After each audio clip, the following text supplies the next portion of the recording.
how the Lord can create life. I mean, it's unbelievable.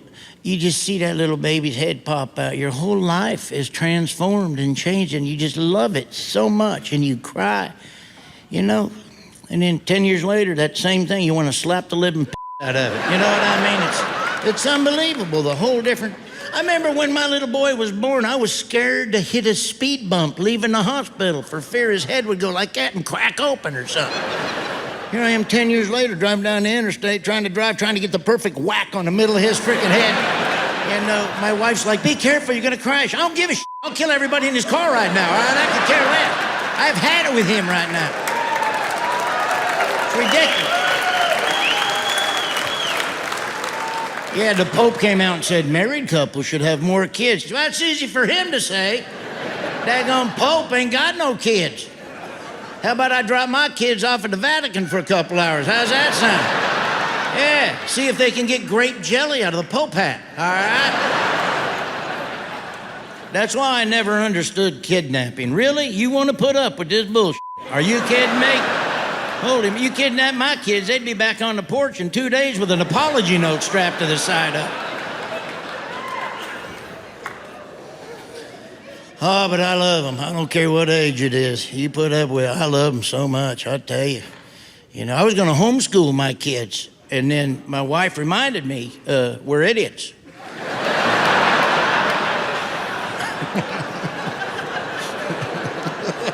But, hey, I was homeschooled, and I loved it. I finished second in my class.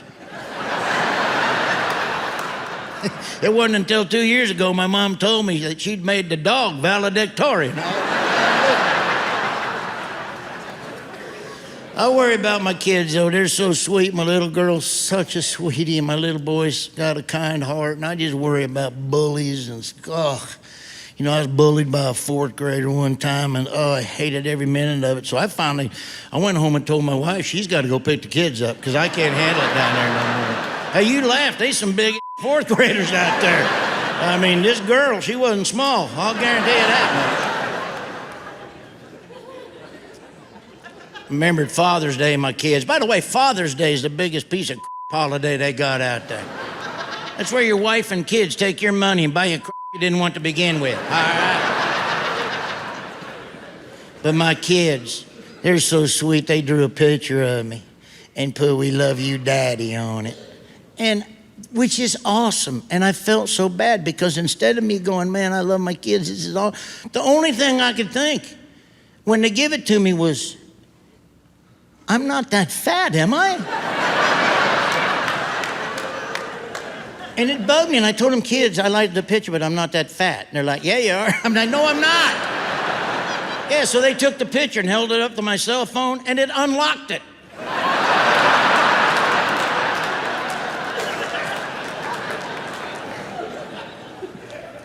Took family vacation, everybody wants to go canoeing, which I didn't want to do. Canoeing's an old Indian word that means butt blisters.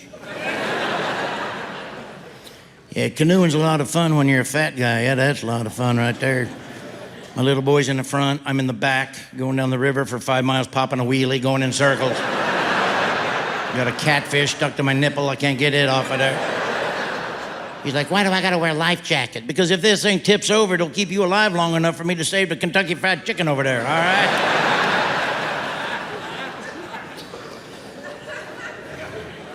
You know what the difference between canoeing with your wife and canoeing with your little boy is? When you're done canoeing, your little boy is still talking to you.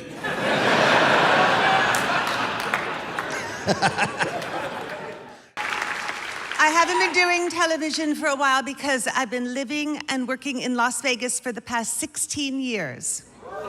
I know people say, why did you do that? Why did you live in Las Vegas? And you know what, I have to tell you, strangely, it's one of the only places a comedian can have a normal life.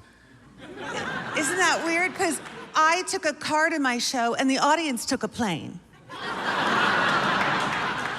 And since I haven't been very visible for a while, whenever I'm walking around, people, they kind of look at me and they think they recognize me, but they're not sure from where. And I can see their brains going and they're thinking, is she a math teacher who failed me in high school? Is she a meter maid who gave me a ticket? And finally, this one guy stopped me and said, I know you from television. And I said, oh, you do? And he said, yes, you were a juror on Law and Order. And I said, yes, I was, because you know what, I'm a people pleaser. I don't want to tell anyone they're wrong. And he continued on and said, well, I thought you were right. I also thought he was guilty. And I said, well, the evidence was overwhelming. And I continued on, and another lady stopped me and said, I don't want to insult you, but you look a lot like Rita Rudner.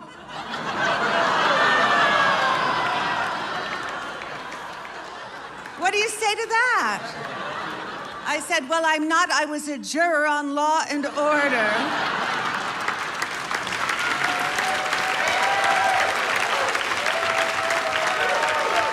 And another reason I wanted to stop traveling was I have a daughter, and my husband and I wanted to raise our daughter together. Strange concept. And she's 15 now. Yes, I have to say, it's not easy being a teenager. I kind of feel sorry for her.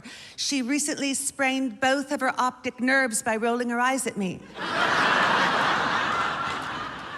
And she used to listen to me. What happened to that? Now she only takes the advice of her peers. So I give her friend Isabella $10 a week to tell her to stand up straight. And boys are starting to come into the picture. That's going to be such a nightmare. She always had bad taste. Really, even in Gymboree, she liked the little boy with the low diapers. And all these things are going on in high school. The sexting? Well, I know, but it's hard to tell someone not to do something when you've done it yourself. Well, it was a long, long time ago, and it was on an Etch-a-Sketch.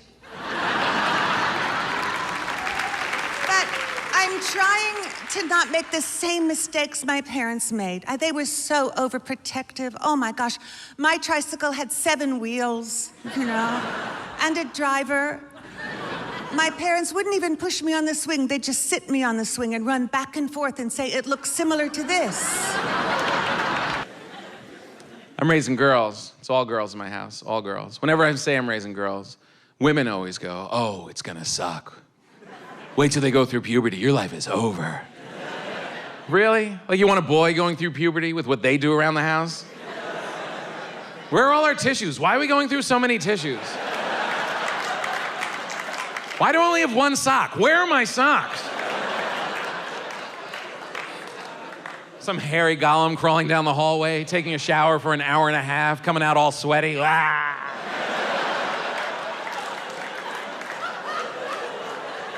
You can have it. I'll take a girl anytime. Love girls. But I know there's a limit. There's a limit to how much I can teach them. At a certain point, I got to just back off because I don't know it, and then my wife takes over. Because there's certain things that women know that you only learn from other women. You only share it with other women, and we don't really know it. It's like this weird martial art that makes you so strong and cunning. It's like this lady karate. Very devious. One of your master strokes is making us think that we're the powerful ones. I really thought it for years. Well, the whole game is set up that way, isn't it? I'll ask her on a date. I'll ask her to marry me. I'll give her my name. Oh. And women are very smart. They go along with it. Okay, maybe I'll hyphenate it, but all right. And then she does something one Sunday afternoon and you realize, oh my God, she could kill me in a second. So much more cunning. Women will get rid of a lifelong friend just from an eye roll at dinner. Did you see how that bitch looked at me? And she's gone. You'll never see her again. Gone, like old-time Russia. Out of the contacts, out of the picture frames, disappears. You know how scary that is to a man? To know that everyone in your life is on a giant roulette wheel of death? And that we're on there too, at 00, just going around? It's not gonna land on me, right? What are the odds? It's a terrifying concept to a man, because we never get rid of our friends ever, ever, right? You meet a guy in kindergarten, if he's your friend for life. He could be the biggest jackass on the planet, too.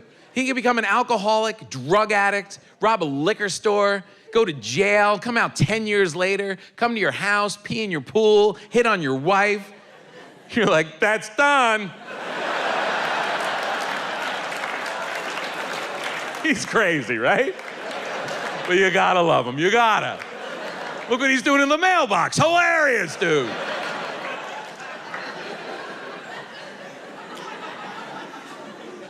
And you think the closer you get to a woman, the safer you'll be, and you're wrong. You're in more danger. Because you're being manipulated in ways you don't even know. Think about it. Every guy who's married is fatter than when he started. Every one. You think that's a coincidence? You think men are just so overjoyed with matrimony that they're just walking around with chocolate sundaes? Wow! My life turned out so much better than I thought it would. No. The common denominator is that you're married to a woman. And when you marry a woman, you think she's gonna love you and care for you and cherish you, and you're wrong.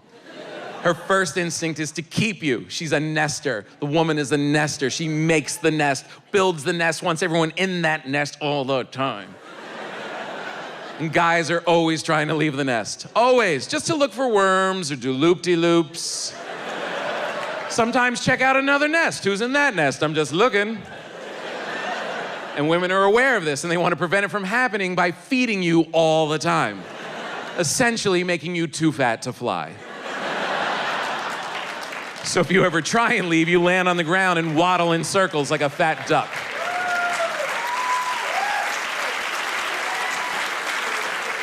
And then all the pretty birds look down. Oh, he's funny. I never have sex with him, but he's hilarious.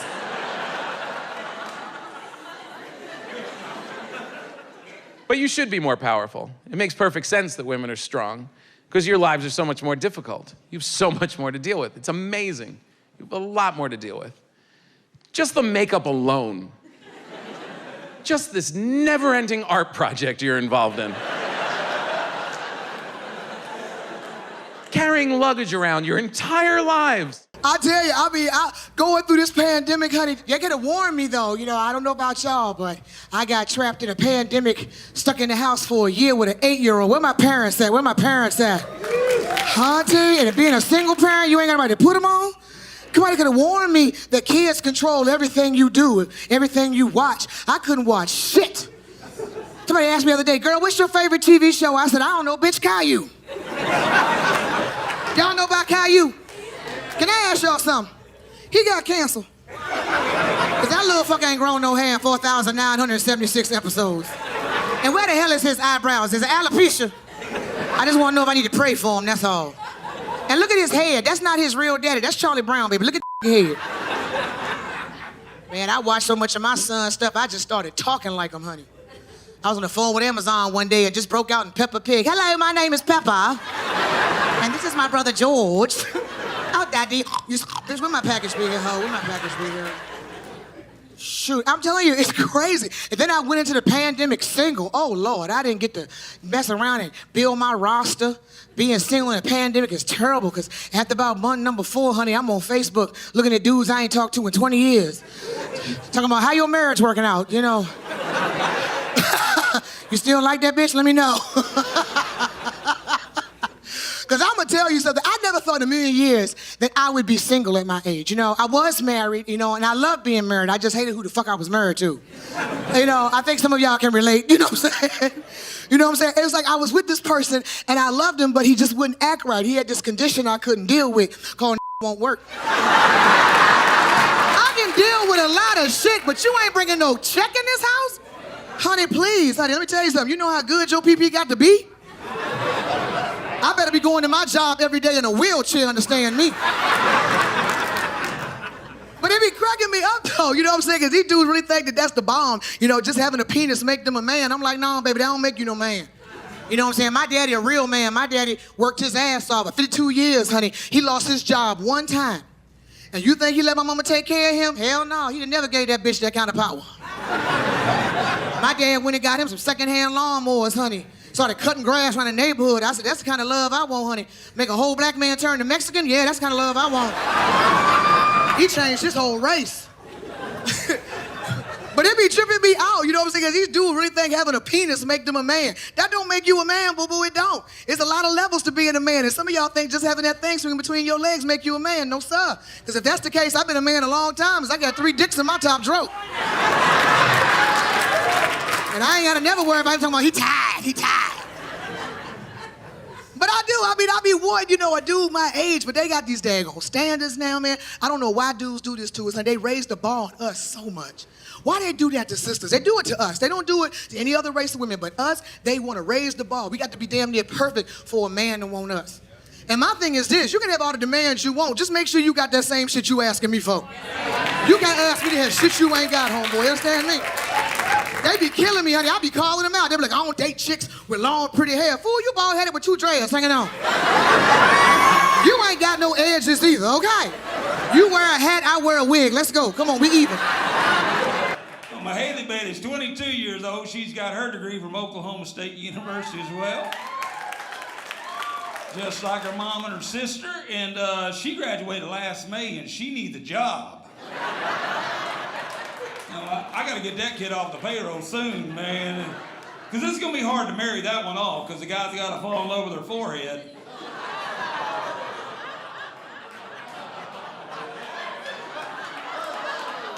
See, you're judging and you don't even know. She's probably the prettiest one out of the litter. She truly is. But we gave her a cell phone way too early, right?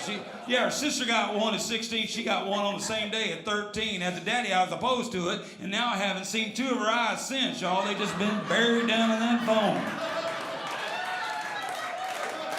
I figure the guy's got to walk into a bar and go, look at the forehead on that one.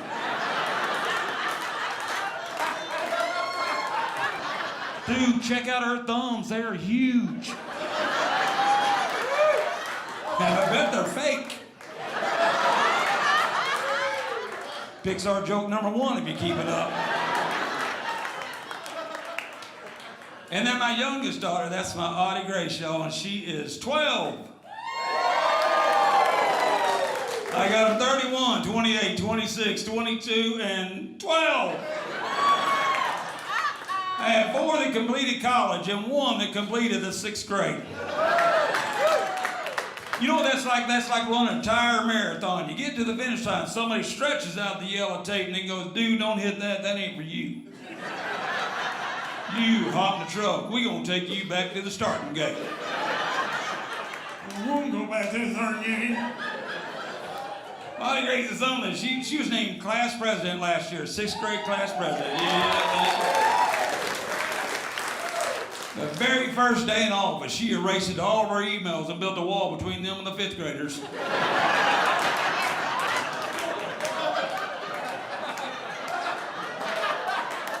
Got the 4th grade to pay for it.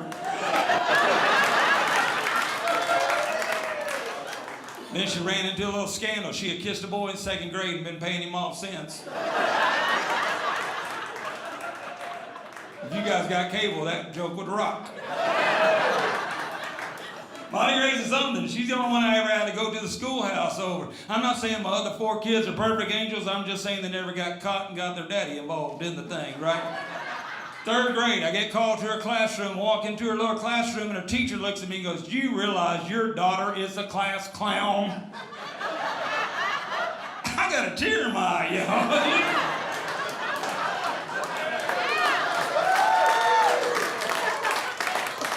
Are you serious? The other 4 are really smart. Finally, one of them falling in her daddy's footsteps. Teacher didn't find anything funny about it. She said that young lady needs to take her education more seriously. I said, all right, back up, Lee Harvey. I'll talk to her. I'm not being overly critical, but if you're yelling at her like you are at me, somebody needs to work on their people skills. I got out in the hallway. Audie Grace had these crocodile tears in her eyes, and she's my favorite. By far, she is my favorite. I know you always wonder if your mom and daddy got a favorite. By far, they got a favorite. Yeah.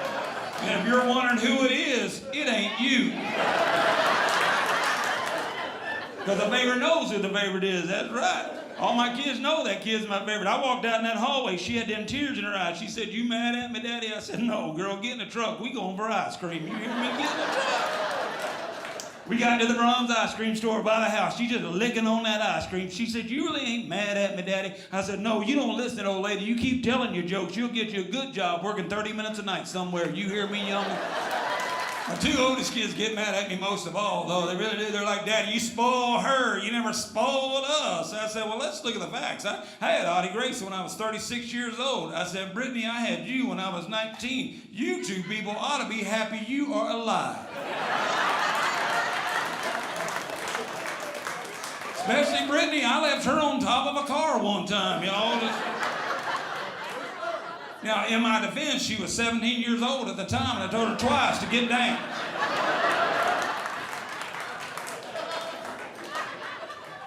And the boy's always been my helper. Now he's a grown man, too, and I'm proud of the man that I raised. He's 6'3" now, and I'm proud of the man that he's become. And him and his wife are going to have a baby this fall. That's pretty cool, everybody. So, but when he was little, I used to call him my little shadow, you know, because I don't know if you have a son out there, daddies, but there's nothing better than a little shadow, especially when you're surrounded by so many females in that house. And everywhere I went, that boy went, right? Yeah, that's why he's my... And when me and my wife got married, we could barely afford this little old house, this little 2-bedroom bungalow, and I had to redo the whole thing, tore it down the studs myself, even redid the electricity in that house, and I had no idea what I was doing either. This is way back before Google, so it was trial and error at best. But there that shadow was, right behind his daddy. Yeah, I had on my tool belt working on the electricity. He had on his tool belt working on electricity. I had a little butt crack showing. He had a smaller butt crack showing. Working them tools, righty-tighty, lefty-loosey. Come on, boy, yeah. And he helped me with electricity, so the first 5 years of his life, he walked with a twitch, y'all.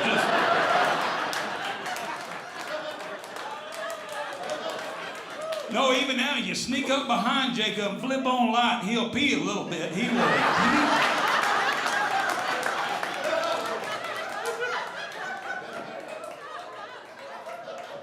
He might not know the difference between red and blue, but he knows the difference between a 110 and a 220, I guarantee.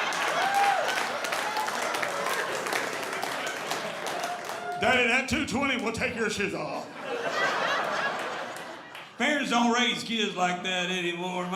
My next door neighbor got a 3-year-old son. They went through the entire house, put little plastic caps on every one of the electrical sockets, because he stuck a penny in there, and we don't want him to do that again.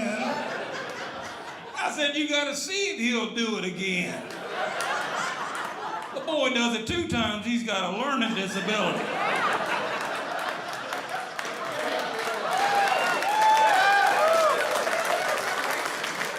He does it 3 times, you might have to send him to a special school. That boy does it 4 times, you have him grow up and run for Congress. My second baby is my oldest daughter, who's about to graduate from the University of Tennessee. She's 22, and let me tell y'all, I know every crow thinks theirs is the blackest, but let me say that she is a beauty. And she is smart, and she's done very well in school, and she's in a sorority and done well with her sorority, and she's athletic, and she's mean. And we're scared to death of her. We walk on eggshells around her. She's not mean to other people or in public. She holds it in so that she can come home and like spew it out onto me. That's okay. That's God's way. But this is what I think happens. When she was a junior, her summer between her junior and senior year, I think that God allows this to happen. And you little girls that your babies aren't this old, just listen to me. All right, one day they'll just turn on you. And you'll think, who in the world is this? Who's coming down the steps in the morning? We don't know who this is. I think that God allows that because he knows that you're about to let your baby go off to college or whatever they're going to do, and he knows that you're grieving. So he makes them just as mean as he can so that you can let them go. And I believe that. That summer, the very breath that I breathed out of my nostrils made her so angry. We were not allowed to eat cereal in our own home because she couldn't stand to hear us chew. I don't mean to talk about her because she had a lot on her. She had to empty the dishwasher. Stuff like that. That's so hard. Okay, let me tell you about an example when she was probably your baby's age, y'all's little children, because y'all are so cute. Look, their thyroid's still functioning. Y'all still got hair. Good for y'all. Y'all got on little breeches. Yay. Okay. When my middle one, when she was in elementary school, I was so blessed that I got to take them to school and pick them up every day in my minivan. And I would watch them come out, my girls, and I saw them. They were in a good mood. I saw it. All right, they would be goosing each other and waving to all the little children and the principal. See you tomorrow. Okay. Then they'd come over to my minivan, get in, slam the door. That middle one would take her backpack and sling me in the back of the head with it. She'd say every day something like, I'm starving to death. You don't have a piece of cheese in this car? Your driving's making me car sick. I hate her. Why did you have her? And the baby would be sitting over the bank. She'd be going, Mom, Mom, Mom, Mom, Mom. And I'd say, what? And she'd go, Mom, Mom, Mom, Mom. I go, what? I'm listening. She could say some of the craziest things. She said to me one day, did Jesus ever have head lice? How do you answer that? I said, well, baby, I don't know. But if he did, I know he healed it.